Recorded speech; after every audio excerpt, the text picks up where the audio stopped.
Hello, universe. It is 1122 on 223. No, 2322.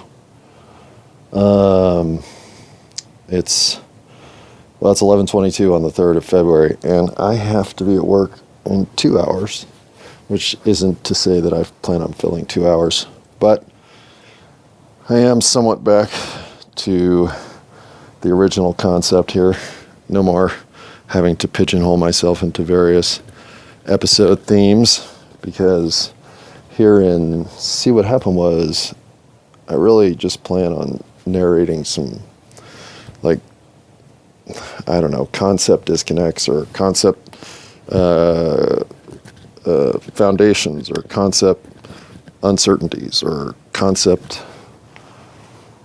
new discoveries, whatever. Conceptual conversations that relate to incidents from my past. And today's concept is fighting, because I do not understand why we fight. Literally, I don't understand it. I have no tendency toward violence at all. Although I do feel I have had to learn to control anger over life, mostly because I believe, again, I was never really given very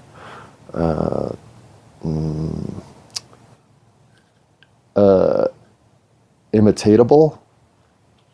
That's a bad word, because imitation for me has been a slippery slope. No, I mean, I had never the good role model in emotional anger management to have a path to follow in terms of developing that emotional channel. Instead, I had to allow my anger to go from both completely suppressed to completely shockingly explosive, and somehow come to settle in between to learn to deal with anger. And I don't consider anger anything that makes me prone to violence.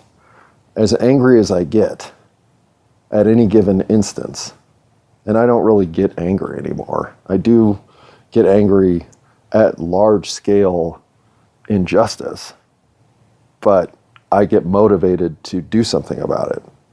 So anger, like volatile reactionary anger, blow up because something just happened and you didn't like it anger, I don't really get that way. And I'm not saying I've never been there. Mostly I've been there because I'm being unraveled. And so much like the Wicked Witch of the West melting away, I feel like I lash out with some of my desperation tools that can include anger or vitriol or attack in general. I don't want to attack people. I don't want to be attacked. And thus, I don't understand violence and fighting and the idea of kicking someone's ass, putting someone in their place, or taking someone down. Now, do I understand having to take up a cause that could include violent action? Of course. I'm not saying I don't understand the notion of revolution and all the mechanisms in play. I am, however, incapable of going and fighting somebody without that motivation behind me. And well, I say that, but I have been in 2 fights in my life, one of which I don't really consider a fight, and the other one was completely manufactured. How do you manufacture a fight other than doing it Don King style? Well, if you're in the 4th grade and basically all your friends, I have been in 3 fights. I have been in 1 real fight in my life. I had forgotten all about that. Okay. Yeah, I guess I have. But again, I was self-defense, to be fair. Boy, I don't know if I want to tell that story today. That might be a story for tomorrow or the next day. Because in the 6th grade, I'll just give you the lead. I was in a 4-pack of best friends. And these are guys I'm not going to be able to give fake names to. And frankly, if ever I was to meet them again, would 100% want to converse with them and see what the hell's going on. But myself, John, my back alley neighbor, James, my best friend 3 blocks away, Andrew, and my other best friend 4 blocks away, Scott. And the 4 of us were exactly the same age and grew up together from kindergarten to 12th grade. We were on all the same sports teams. We were best friends till high school, when we kind of split and went our own ways. After that much time together, we sort of needed some space, but we're never not friends. And much like South Park, there wasn't a dynamic of always all of us together all the time doing everything together. But even when we paired off in random assortments. I mean, we were really good cluster friends. And in 6th grade, Andrew and I got in a fight, a real fight. And I think, looking back on it now, it's because I didn't think of this at all at the time. But I had gotten voted king of the school in 6th grade. And I think it threatened Andrew. And I think he kicked my ass over it. And that's the truth. But I'll tell that story some other time.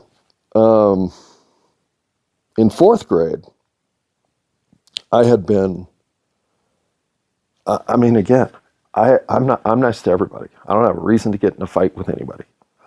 But by this time, machismo, if nothing else, and to be fair, a kid named Rodney, it was Rodney Jackson, Johnson, Rodney Jackson, Rodney Johnson, Rodney Harrison. It was Rodney Harrison. And no, I'm not confusing him with Ronnie Harrison. It was Rodney Harrison. He was on our football team. He was our running back. This kid was tough. He was from 5 Points, and he was the tough version of what came from 5 Points and was a bruiser. Well, he showed up in 4th grade. And so 4th grade got disrupted by this kid sort of asserting dominance and kind of doing it through fighting.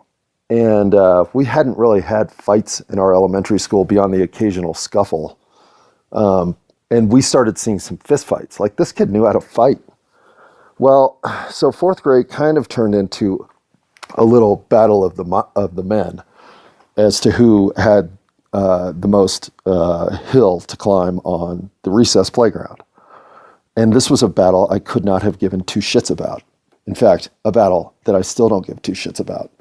But peer pressure is something I have always given 77 shits about. If there's a universe of 1 to 11 on that, I'm way out of scale. And so when your friends are all saying, what are you, gay? What are you, a fag? And this is how we talked in 4th grade. So I'm being linguistically accurate to historical times. Because you won't fight, because you don't even feel like you have enemies, well, you have to construct a scenario in which there's some friction enough to cause enough of a situation that shit's got to go down at recess. And for me, unfortunately, I picked one of the nicest kids in 4th grade to be my target of this retribution. And I think in some way, he probably picked me. Because this wasn't just something that was among the 4 or 5 kids that you hung out with all the time. This was kind of a classroom thing. Like, Rodney had disrupted the class, and he was staking claim as alpha dog. And so everybody else was lining up to be beta dog down to zeta dog. And so basically I was fighting with, what shall we call him? Atari Combat cartridge. He and I were going to go at it because I think we knew we had to have some skin in the game. Literally. Because whatever recess lunch hour promotional, we'll settle this at that time, sort of banter had caused this altercation to be a known event that was starting to build reputation. In other words, I think part of why that's the game is so that you don't back down. And so once I'm shit talking and Atari Combat Cartridge is shit talking back, well, now shit has to get settled.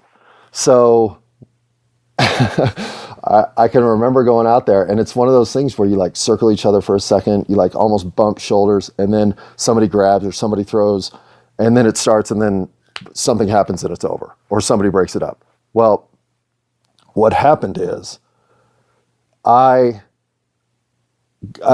think Atari Combat Cartridge made the first move, but somehow I got him in a headlock and just held on and wouldn't let go. And he's like trying to punch my abdomen, nothing's happening. And we get broken up immediately by the gym teacher who's out there watching and taken to the principal's office and sent to detention for the rest of the day, yada, yada. The typical reaction to fighting on the playground. But at least then I'd had my fight. And again, when I talk about being trained to think a way that you're not, this is what I mean. I never even, I thought Atari Combat Cartridge was one of the coolest kids in school. I liked him. I had no animosity toward him whatsoever. So why did I fight him? Because I felt I had to, because of what everybody else was telling me about myself that wasn't true. And I'm a sucker for this shit. And this is what I mean when I say I was trained early to think a way that I'm not. I have no aggression toward any of you. If you are hurting other people, then I will stand my ground for their defense. But I am not here to aggressively chase down any of you. I do not want to fight. I want a civil and civilized place where humans interact in the enablement of making us all better. And I know violence and fighting isn't part of that.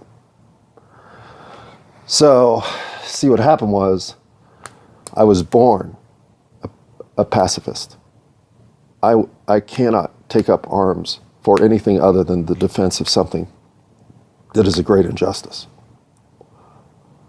And I don't mean to defend the injustice. I mean to fight against that which is unjust. My point is, it takes a lot for me to even think that we have to react with physical force. It has to be such an egregious, aggressive move against us that everything's at stake. Do I think we're there right now? I don't know. We're getting close, but I'm not going to compromise who I am in the face of what feels like a wave of bureaucratic and nonsensical adversity. If it turns physical, and I'm afraid it could, then of course I'll have to take a side. But again, I'll be being forced by a circumstance into being somebody I'm not. But I'll be that person in that moment because it's more important to stand up for what's right and make sure that what's right is fought for with equal force to what's being opposed against it. I'm speaking poorly here, but I think you understand what I mean. But I'm not about to start that fight unless it's absolutely the last thing available. And I don't want to be in that position. I am kind. I do understand. And I am forgiving. And I think because I'm those three things, we can take violence and fighting off the table. Where does it fit in? It's never fit into my schema. And for those of you that it fits into yours, I have to believe, much like the kid who walked out and had no business fighting Atari Combat Cartridge. That kid changed, you know? That day changed me. Can't hurt people.